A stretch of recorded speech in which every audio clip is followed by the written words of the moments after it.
You're listening to Southern Fried Sports with Travis Reier on Tide 100.9 in Tuscaloosa. Uptown Square Media Station. WTUG HD2 Northport. And W265CG Tuscaloosa. Tide 100.9 and streaming on the Tide 100.9 app. This is Southern Fried Sports with Bama Online senior analyst Travis Reier on your home for Alabama sports. Tide 100.9 and streaming on the Tide 100.9 app.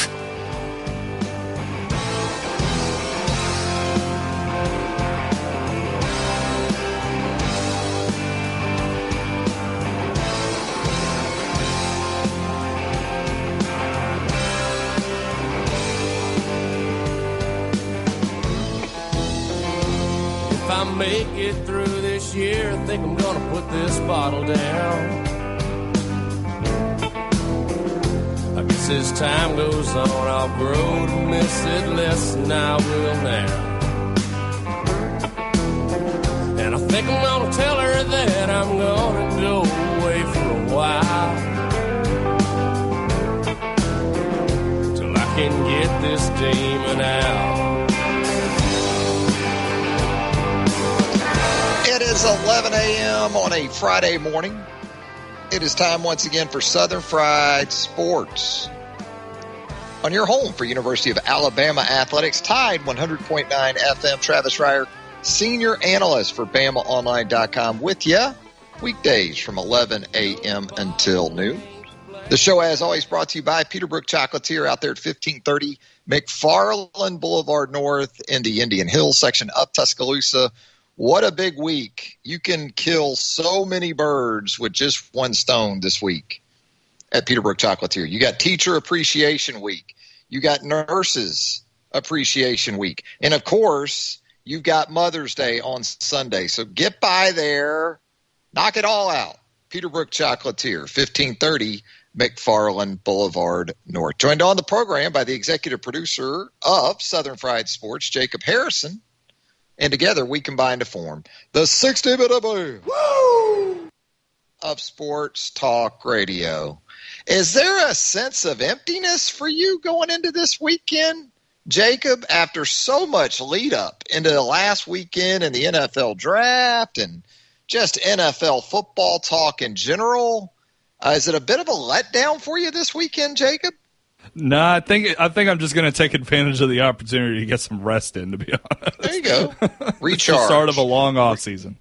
Rejuvenate.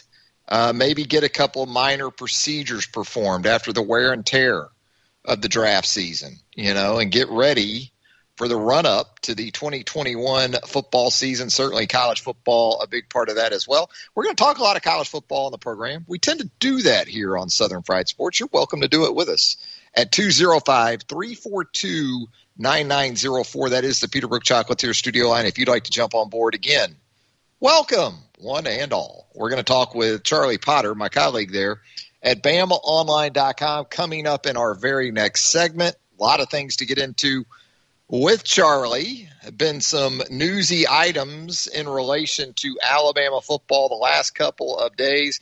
Transfer portal, stay hot.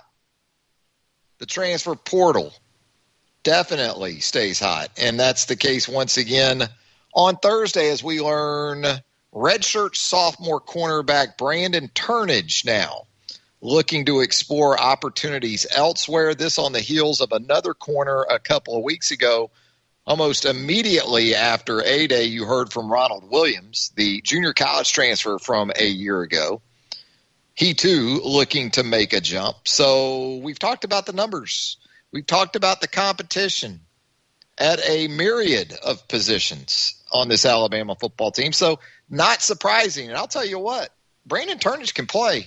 Brandon Turnage will help somebody in 2021 at the Power 5 level, too. I think he's got that type of ability. He was sort of buried in Tuscaloosa. Even with Patrick Surtain II moving on, you still bring back a starter in Josh Jobe. Jalen Armour-Davis was especially impressive throughout spring practice. JaQuincy McKinstry enters the mix. Marcus Banks expected to be back to full health for fall camp. That's four corners right there before you got to really Ronald Williams and also Brandon Turnage. So a position of depth. You got a couple of guys coming in the summer, and Devontae Smith out of the Cincinnati, Ohio area. You've got Kadarius Callaway coming over from Mississippi, Philadelphia, Mississippi, hometown of Marcus Dupree, to be exact, who anticipates that he might even play some corner. Terrion Arnold, who is listed, I believe, in the recruiting profiles as a safety, he can play corner. So you've got versatility with so many of these guys these days. And when you look at corner and what it typically feeds into at programs like Alabama, even with as much nickel and dime as defenses are playing these days, at Alabama, there's the luxury of having a couple of guys in Brian Branch and Malachi Moore who are essentially specialists. They're safeties by trade. We've talked about it before on the program. But with the current situation that Alabama has at safety, DeMarco Ellums back, you've got Daniel Wright back, obviously Jordan Battle, a starter to go along with Ellums in the base defense. You've got the kind of numbers at both safety and corner where you can take guys like Malachi Moore and Brian Branch and say, look, just focus on star, focus on money. And that's where we're going to really utilize you the most. So that's the situation right now that guys like Brandon Turnage and Ronald Williams found themselves dealing with. And again, I think both Williams and Turnage at the Power 5 level will help somebody during the upcoming season. I probably, if I were a school in the market for one of those two guys, I'd probably try to take both if I could.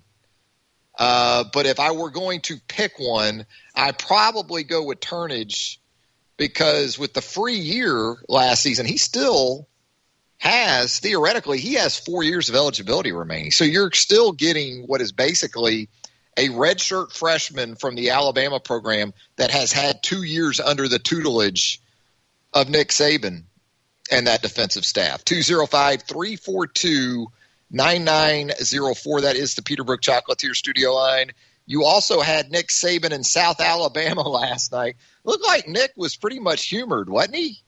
When he was asked about Jimbo Fisher's comments to the Houston Touchdown Club, where emphatically Jimbo, well, okay, maybe tongue-in-cheek just a little bit, went to the extent of saying not only would Texas A&M win a game against a Nick Saban-coached Alabama team, Texas A&M would beat Nick Saban's ass, he said to that booster club. And so Nick, when presented with that last night at a charity event down in South Alabama, Nick's kind of reached a point in his career where he just kind of laughs stuff off, doesn't even raise his eyebrows. But, yeah, it was interesting last night to see Nick's response to that. Like, oh, is he talking about golf? Beautiful. That's where Nick Saban is at this point. I guess when you've won 7 national titles and you've yet to lose to one of your disciples, you can have that kind of fun with it. 205-342-9904 is the Peterbrook Chocolatier studio line. I'll say this, though. It's something that you sort of laugh off in early to mid-May. But, again, with the wording that was used by Jimbo Fisher, don't think when early October rolls around and that much-anticipated road trip to College Station starts to show up that you're not going to hear that or hear the talk about that every day in the lead-up to that game against Texas A&M. And Alabama fans certainly have that in their back pocket as well. Ed Orgeron style from a year ago. If A&M loses yet again to Alabama, the Alabama fans are going to come with the big hammer on that statement from Jimbo Fisher. Let's go to the Peterbrook Chocolatier studio line right now at 342-9904. Check in with Tom on a Friday. Tom, how you doing? Travis, how are you? I'm great, sir. How are you?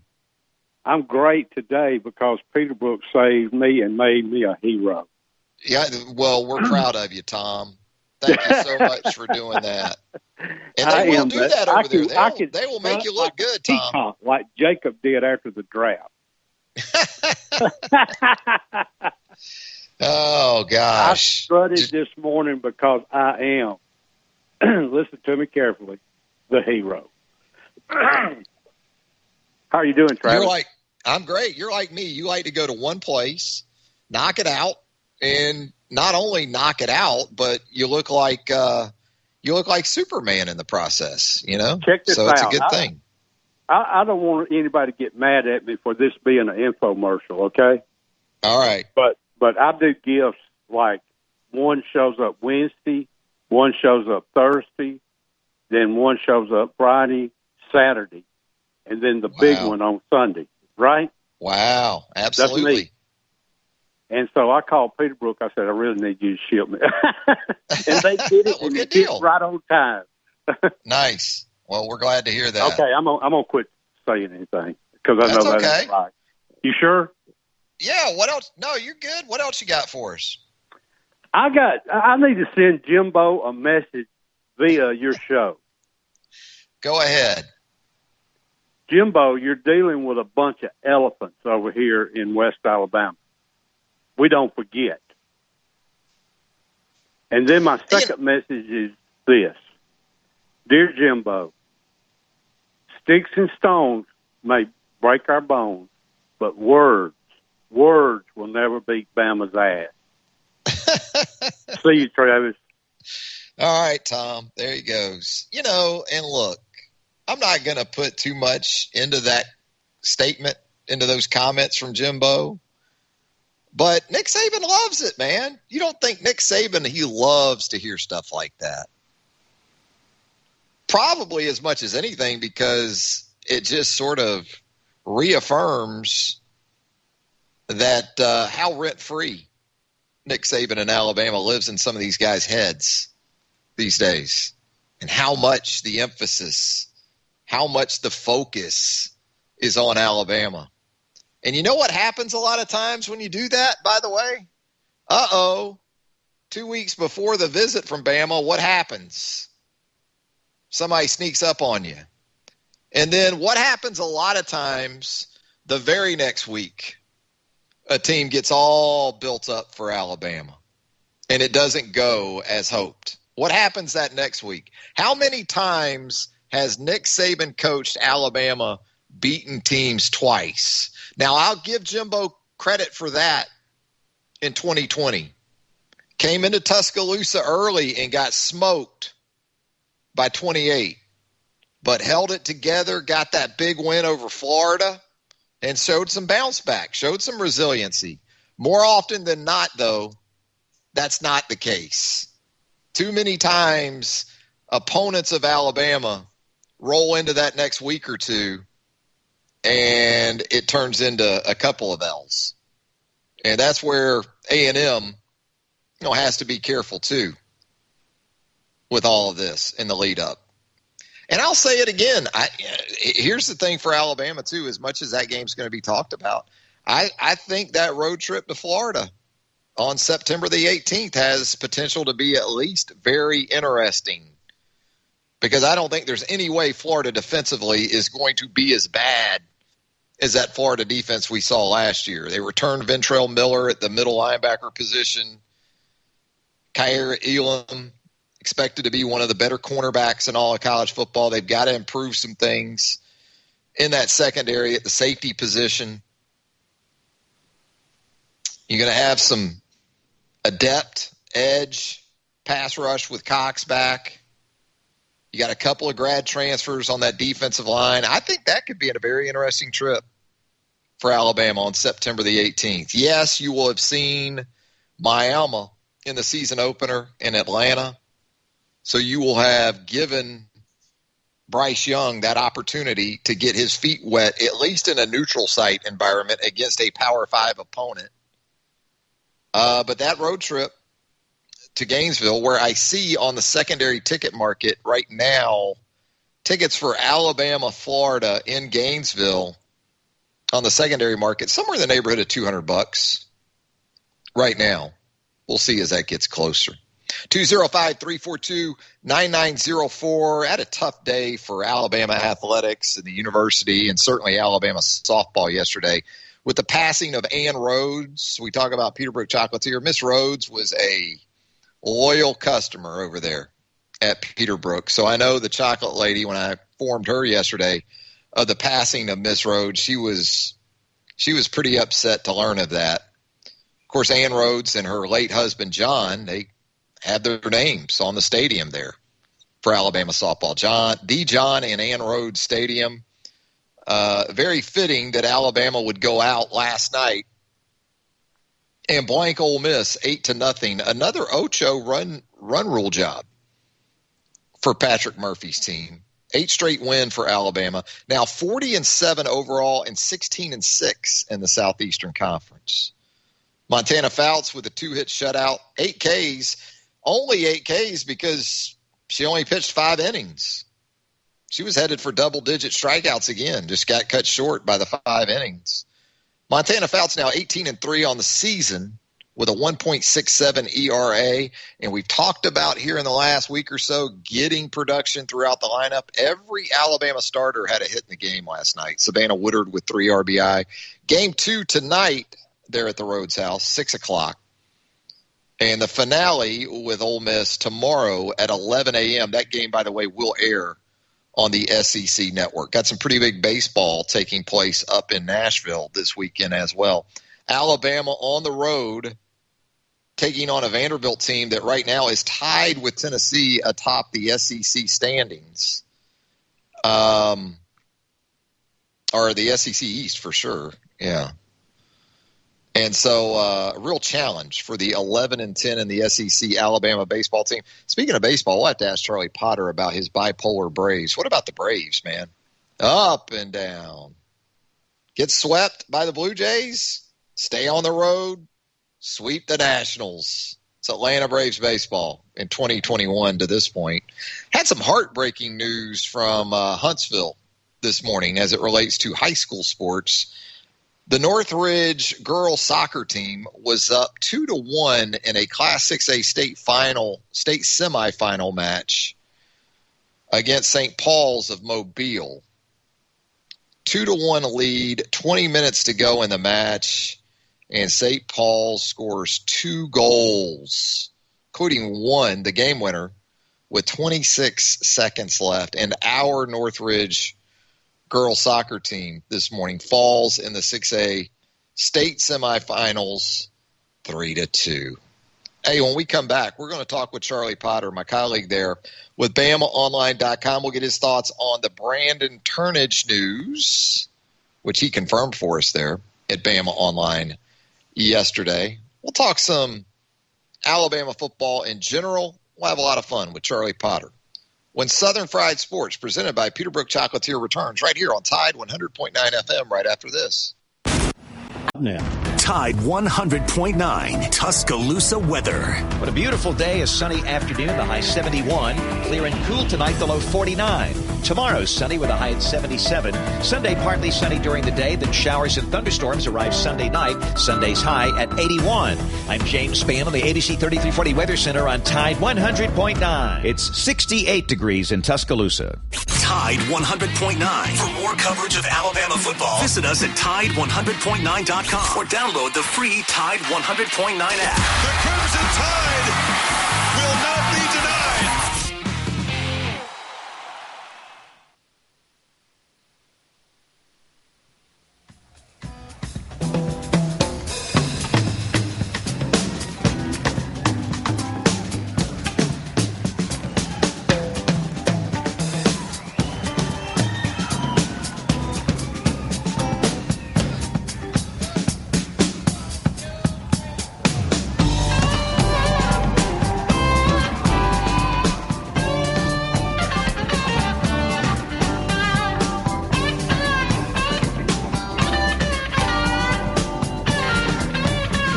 So I went out on the old morning walk this AM, and hadn't seen one of these in a while. An ice cream truck, an ice cream man in an actual ice cream truck. Like he was setting up right across the street from an elementary school. Talking about knowing your demographic. Got me a little nostalgic going back to the old childhood days in the ice cream man. Love that ice cream truck, man. Probably the screwball was the go-to for the ice cream man. It's kind of that sherbety type of cup of whatever, something unhealthy. And at the very bottom, it had this gumball, and you thought this gumball was always going to be the best piece of gum you ever had. And after about 2 or 3 chomps into it, you realized it was essentially about the same as an eraser on one of your number 2 pencils. Oh, it was always disappointing, that gumball at the bottom of that screwball. I don't know. Maybe Charlie Potter is still maybe too young. Maybe Charlie didn't experience the ice cream man growing up there in the B. What about it, Charlie? Any experience with the ice cream man and the ice cream truck growing up? Oh, yeah. It never really came by my house, but it was always in the neighborhood my grandmother lived in. So that, and then when we would go down to the beach, down to Gulf Shores, it would always go down to the main strip, and I remember getting them there. So I was more of a popsicle guy. Mm-hmm. I remember Push they pop? had no, it was, I'm trying to remember. I don't remember the exact name of it. It was a Jolly Rancher like popsicle, and it had all the flavors on it. So, especially, during the summer, in Northeast Alabama or down at the beach, a popsicle just felt like the way to go. And I never was one for the characters that always come out deformed or whatever, but popsicle was the way that I went with those. Yeah, we used to get they had the Astro Pops. You could get the red, white, and blue, or you could get like the banana fudge. We get those. Strawberry shortcake has gotten some love here on the Twitter timeline this morning. So, a little nostalgia for the ice cream man. Good to see one rolling around again here in the hopefully latter stages of a pandemic that is still ongoing. But, Charlie, let's talk first about your bipolar Braves, man. I mean, what is the deal? Get swept, sweep somebody, now come home. We'll see what happens with these next 2 series, I guess, with the Phillies and the Blue Jays. Any explanation for this Braves club to this point? Not really. It'd be nice if they played the Nationals and the Cubs every series, because it seems like they play really well against them. Bipolar, I like that. That sounds like a great way to sum them up. But, you look at it, they're only a game and a half back from the Phillies in the NL East standings. So it has been, not the best of starts, but they're still not in bad shape. It's early on. There's still a lot of baseball to go. So hopefully they can iron things out. Because, it is baseball. You're not going to go undefeated and win every game, but they have been pretty unpredictable of late.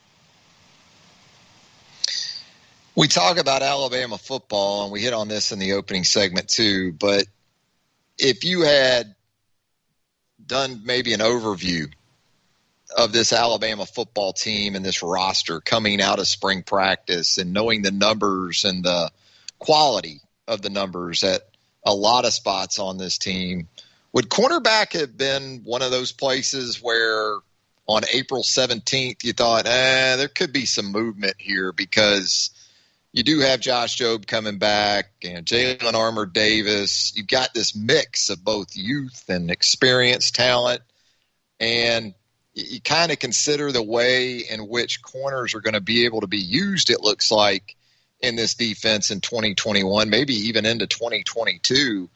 Where would cornerback have ranked now that we've seen Ronald Williams and here more recently Brandon Turnage move on? Yeah, it would be up there for sure. You talked about the mixture of experience and youth, and I think that was on full display in the A-Day game. You had Josh Jobe and Jalen Armour-Davis, working with the ones. They did that for pretty much the entirety of the spring.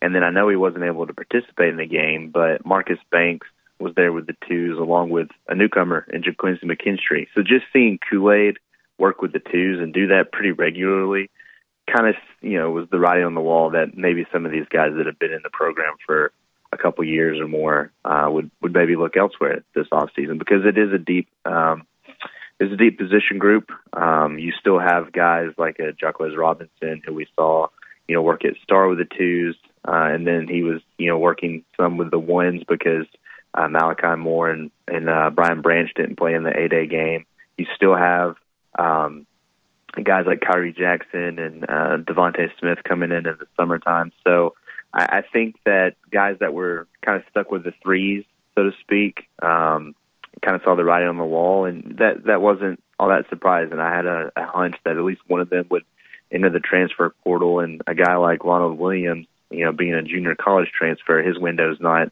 as open as everybody else's, because he's already gone through a few years of college eligibility. So yeah, I mean, it was one of those, and now it would be interesting to see what happens at wide receiver, because Alabama goes out and adds a transfer and Jamison Williams. You have a guy in JoJo Earl that's coming in the summertime, and a lot of people are high on him and his ability. That's a position group that isn't as defined as the cornerback spot in terms of experience and maybe what it'll look like in 2021. But that could be another one, because Alabama still has to get down to that 85-player limit to be one to watch moving forward. Now, there are exceptions for super seniors, correct? I guess 6-year guys, and I'm thinking Alabama has just a couple of those. Yeah, my understanding would be that the only two are Chris Owens and Brian Robinson, because last year Robinson was a true senior and Chris Owens was a fifth-year senior. So I get a lot of questions about guys like Christopher Allen, who was in his fourth year last year, and will be a fifth-year player this year, but he redshirted in 2018. That was a medical redshirt year, so he's listed as a redshirt junior. Alabama listed him as a true junior on their roster when you look at his individual page on their roster and everything like that. So I think it would be two. So if you take that into consideration, Alabama has 90 scholarship players on the roster. You take those two away, they're 88. So that's three more that have to go. And we've talked about it. I'm sure you've talked about it with Hank South here. They're still out there in the market for guys like a Henry To'oTo'o and others. JTT, the 5-star defensive lineman from the 2021 class. So it'll be interesting to see how this roster shakes out. But I would expect to see at least a couple more guys to enter the portal just to get under that 85-player limit. Talking with Charlie Potter, does an outstanding job covering the Alabama Crimson Tide for us there at BamaOnline.com. Interesting with a lot of these guys, really all these guys, I guess, Charlie, that have hit the portal for Alabama, leaving Alabama, is that what we know to this point, I guess, is that they've all landed at Power 5 programs elsewhere. Yeah, I mean, you look at some of these guys. I mean, I know he transferred during the season, but Ishmael Sopsher landed at USC. We know that Ben Davis ended up at Texas. Ali Cajo went to UCLA. Even a guy like Kevin Harris, he's another one that transferred during the season, went to Georgia Tech. Eddie Smith is at Illinois. Joseph Bulovas at Vanderbilt. So, yeah, every one of them. I haven't even thought about that they have landed at Power 5 schools. And you look at guys like Ronald Williams and Brandon Turnage, I mean, they could very well do the same. I think that early on I haven't really heard much else about it, but a guy like Ronald Williams was maybe tied to a place like Mississippi State. That would also make sense for a guy like Brandon Turnage, who's from Oxford, Mississippi. I'm sure there are other SEC programs that would like to have DBs that have worked under Nick Saban for a couple of years and are itching to get some prominent playing time. So yeah, I think that train will continue. Alabama transfers are kind of at the top of the market when it comes to teams reaching out and looking for their services. So you've had 8 players transfer either during the 2020 season or after it, and all of them have landed on Power 5 teams. So I think that says a lot about what Alabama is able to do from a development standpoint, and also says a lot about the depth that they have guys that are capable of landing at Power 5 schools and maybe being contributors somewhere else that aren't able to make the cut on their roster as it is. So, Charlie, what was it like to have actual in-person interaction with Nick Saban and others here in the last few days? Because it had been a while for that, hadn't it? Yeah, it was strange because I was up at Greystone on Wednesday for the Regions Tradition Pro-Am, and after everything was finished, sitting in the clubhouse and just getting a quick story up and uploading some video. And I was sitting there thinking, and I talked with, I think it was Michael Casagrande at AL.com. I was like, that was the first time we've seen Nick Saban in person and talked to him since signing day of 2020. And I remember that vividly because he told me I didn't know how to do math. So it had been a while. And of course, the day that Nate Oates and Nick Saban were there and just a few feet away from them, albeit outside and everything, it was raining. So maybe a little poetic justice there for them to rain on their parade that they have to do that with us in person again. But no, it was interesting. Of course, things like that, those are brief. I don't even know if Nick Saban spoke for 5 minutes, but Nate Oates had a lot of good things to say, and even Saban in the brief time, even talking about mostly his golf game, talked about retiring from his noontime basketball league. So it was good to do that in person. It was different. It felt kind of strange having done so many interviews over the past year, in my office at home in front of my computer via Zoom. But hopefully that'll be more the normal moving forward. We'll be able to get back into the Mount Moore facility and do some player interviews and press conferences in person this fall.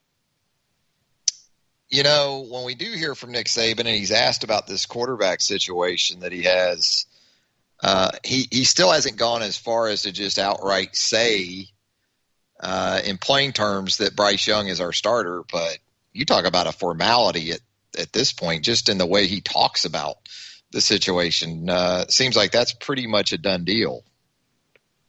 Yeah, I mean, if you're Paul Tyson or Jalen Milroe, it sounds like you're battling for the backup spot because he did do a special edition of Hey Coach, him and Nate Oates, Christy Curry, even Joe Namath was on it. It was about an hour and a half long event that they did for ticket holders and things like that. And I was on there, and he was just talking really about the team after spring practice. And I'll just read you the quote. He said, "We've got a new quarterback who made a lot of progress. I think Bryce had a really good spring. We've still got to develop backups and competition at that position, which is very important in football to be successful." So, yeah, I mean, what you said, I mean, it's all but a formality that the Bryce Young, barring an injury or just a setback, be the starter. I've said it before, he's going to have to take a step back, and then the other two are going to have to take 2 steps forward for something to change. But, I mean, it is not to discredit the other two, but it is important for you to have a backup. We've seen in the past, we've seen it at all levels of competition. Something happens to the starter, the quarterback position is the most important position on the field, and you're going to have a guy that's ready to go. And so, I mean, just look at the 2019 season with Mac Jones. I mean, Alabama was eliminated from the playoff picture, but Mac Jones went in and won some football games as the number 2 quarterback. So, I think it's important for those guys to develop, but he hasn't said Bryce Young is the starter, but the way that he said it pretty much indicates that he is. So as we let you go, Charlie, you mentioned Nate Oates. I guess if you're an Alabama fan, you could take a little bit of comfort in his comments that it looks like Jaden Shackelford and Josh Primo are the only 2 players on this roster from returning roster potentially that are testing the NBA draft waters. That's 2 pretty big guys, but is that what we're looking at here as we move through that process? Yeah, he says that he thinks those will be the only 2 underclassmen that'll test the draft waters. You can always get surprised. Things happen. I think players have until the end of the month to declare for the draft. But the way that he talked, and the question before I asked him about if anybody else would be entering the draft, he talked about the guys coming back. He said they've got their leading returning scorer back in Jaden Shackelford, and then he, paused and said, provided he doesn't stay in the draft. And I think he expects at least one of them to come back. I think both probably could, but you look at a guy like Primo, he's someone, the NBA draft is a little different than the NFL draft in that, some teams will take a guy on upside, what they think that he can do. And I know Primo, wasn't Alabama's leading scorer or anything like that, but he's a big combo guard that can play well on both ends of the floor. And maybe that's something that, gets him some first round money. And if it is, then he's advised to stay in the draft. But I think what's big is it sounds like in all intents and purposes that Nate Oates expects Javon Quinterly to be back, and someone that really played well down the stretch. I think that's huge. You pair him with a guy like J.D. Davison. If you get Shackelford to come back, you have Keon Ellis. You're going to have an Amari Burnett. You're going to have some really talented guard play, even if a guy like Primo decides to stay in the draft. So, I think this team I think he's looking forward to what it can be. But right now, you're just waiting to see what those two guys will do, and I guess kind of holding your breath that another one won't enter the draft before the end of the month. But yeah, just from where they stand right now, you have those two guys in the draft. You'll see what happens there, and then hopefully you get them both out. They have until I believe the first or second week of July to then remove their name from the draft. So it'll be a while. It'll be a waiting game for Alabama's basketball to see how this roster will look. But, Nate Oates is a big component of them trying to get feedback. It's good for the program. It can only benefit them, and we'll see what they decide to do. Well, Charlie, as always, we appreciate the time. Always appreciate your great work with us there at BamaOnline.com as well. Have a great weekend, Charlie. All right, man. Thanks for having me. There he goes, Charlie Potter, longtime veteran of the Alabama Crimson Tide beat, joining us on a Friday edition of Southern Fried Sports. Going to step aside for a quick break. When we come back, more of the show on Tide 100.9 FM right after this. You're listening to Southern Fried Sports with BamaOnline.com senior analyst Travis Reier on your home for Alabama sports. Tide 100.9 and streaming on the Tide 100.9 app.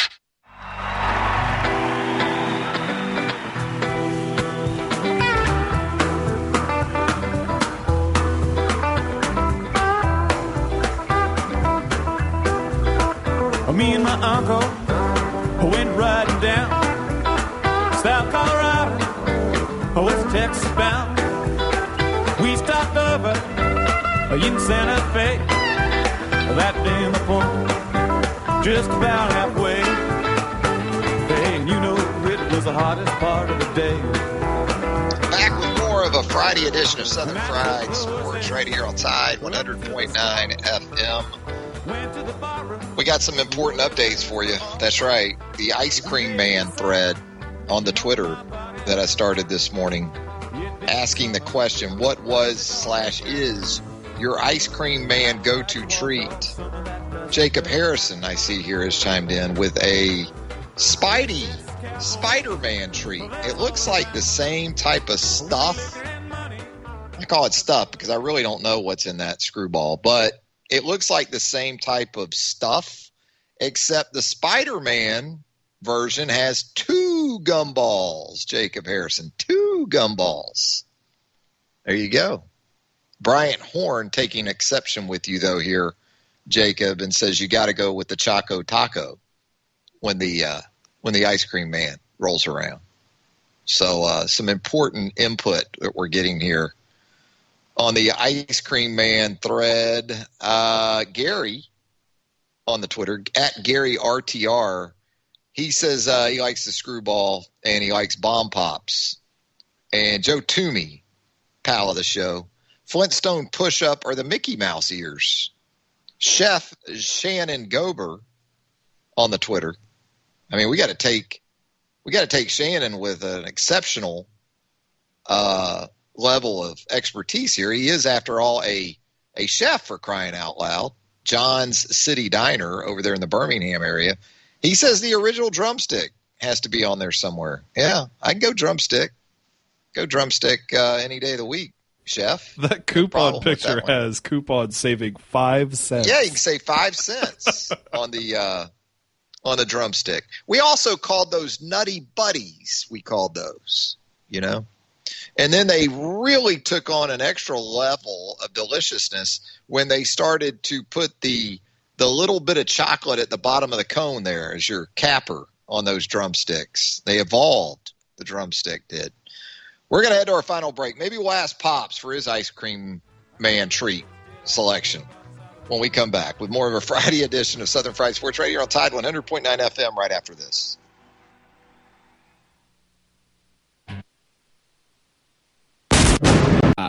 Tide 100.9 Tuscaloosa weather. What a beautiful day, a sunny afternoon, the high 71. Clear and cool tonight, the low 49. Tomorrow, sunny with a high at 77. Sunday, partly sunny during the day, then showers and thunderstorms arrive Sunday night. Sunday's high at 81. I'm James Spann on the ABC 3340 Weather Center on Tide 100.9. It's 68 degrees in Tuscaloosa. The flagship station for Alabama Crimson Tide football. Alabama touchdown. Only on Tide 100.9 and streaming on the Tide 100.9 app.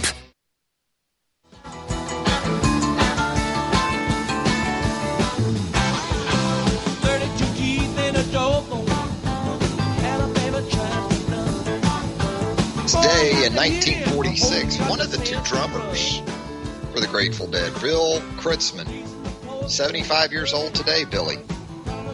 And, of course, we're going to give you some Grateful Dead and a little Alabama getaway as we get out of here on a Friday, but not before we check in with the man, the myth, the legend, Pops. Pops, how you doing? All right. How y'all doing? We're good, man. They've got this Regions Tradition PGA Tours Champion event in the Birmingham area every year, and it's taking place this week. And they have the Celebrity Pro-Am on Wednesdays. I'm surprised at this point, Pops, that you haven't gotten an invite as a celebrity to play. I would think people would love to play in your group. I'm sure. Celebrity of your status. I'd like to get you and Charles Barkley together is what I'd like to do. Boy, now that'd be a team right there. That is the pairing we all deserve. Pops and Charles Barkley for 18 holes of golf. Darren Clark had a first-round lead, didn't he? Yeah, I think so. Yeah, I think so, yeah. That's good. That's real good. Darren Clark looks like he could put away a few beers, Pops, well, looking at him. Back when he won the British Open a few years ago, and you don't hear from him since. Mm-hmm. I think he's just living life, enjoying life, Exactly. He figured he didn't have to do anything else.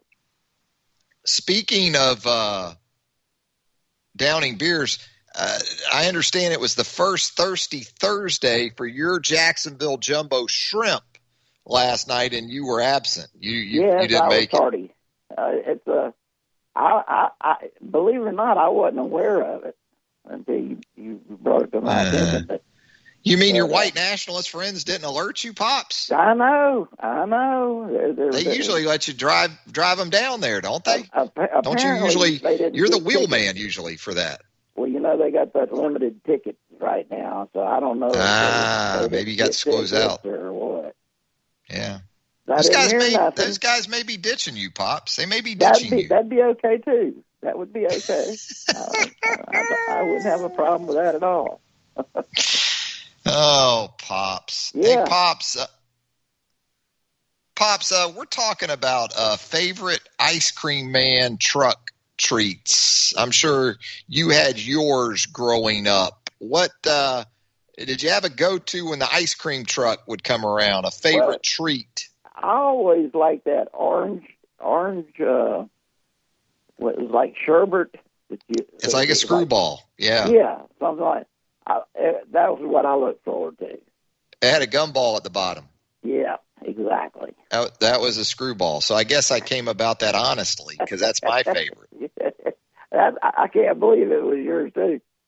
I like those Astro Pops though, but I like the banana fudge. I didn't like the red, white, and blue. A lot of the kids like that red, white, and blue Astro Pop. We'd hear the truck coming and the music, and we'd run, get Mama to get us a quarter out of the piggy bank, which took a crowbar to do, you know.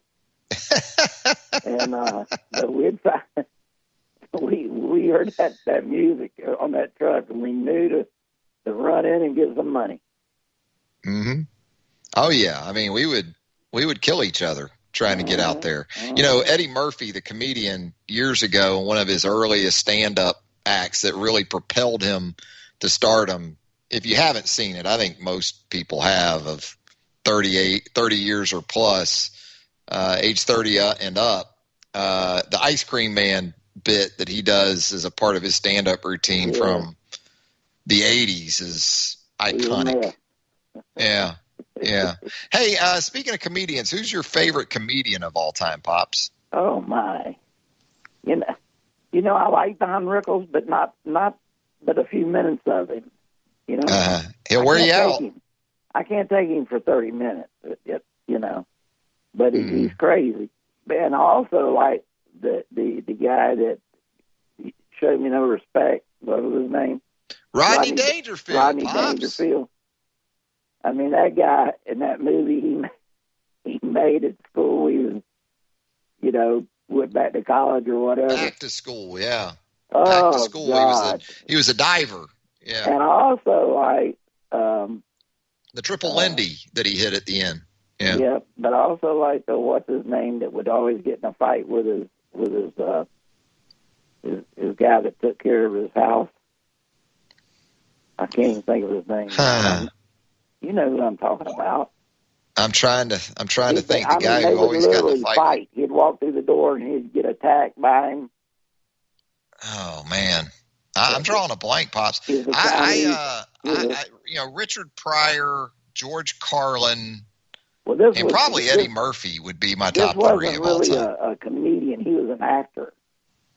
Mm-hmm. But he was funny as